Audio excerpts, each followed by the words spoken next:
we don't have any evidence, or we don't, if you've looked at this, you don't see any evidence of this particular witness being aggressive in that moment.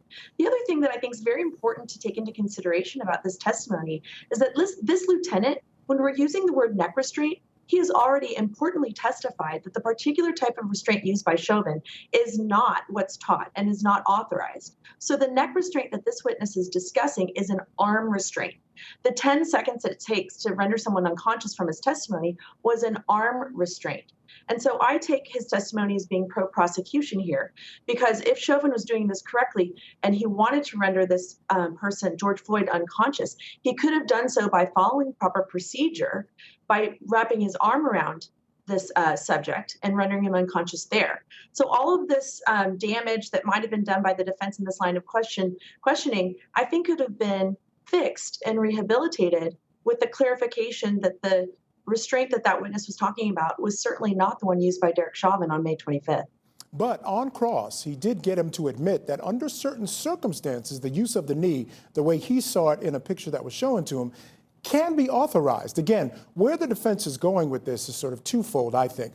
Number one, they're really trying to establish the fact that you don't want to put yourself in the shoes of a police officer because he's there at the scene assessing the totality of the circumstances. And I know that you've tried a number of cases involving police brutality, and I've covered them, and I've been involved in them, and that's really the best way to go, because jurors do not like to do that. They don't like to substitute their judgment for police officers. So I think it's a decent track to be taken by the defense.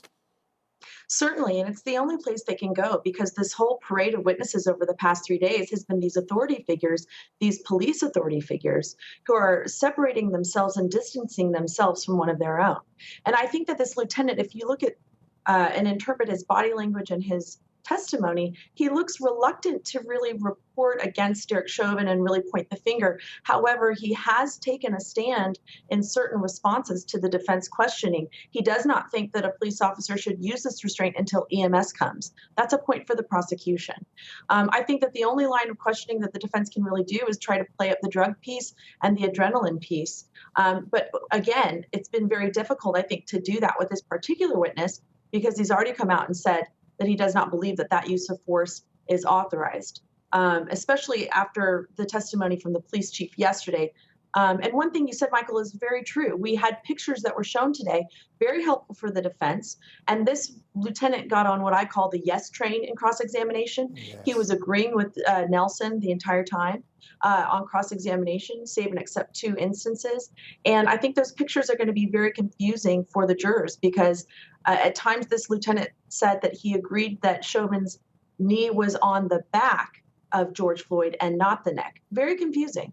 No question. And I love that you call it the yes train, because I was sitting in my office watching the testimony and shaking my head going, and yes train is exactly what he got him on. And it's something that defense attorneys who are good at what they do are often able to get done. And you're right, all it does is confuse jurors. All right, Holly Davis, stand by. We have a lot more to discuss in the hour. Coming up next, Derek Chauvin is facing murder and manslaughter charges in this case. In our Court TV close-up, we'll look at those charges in detail.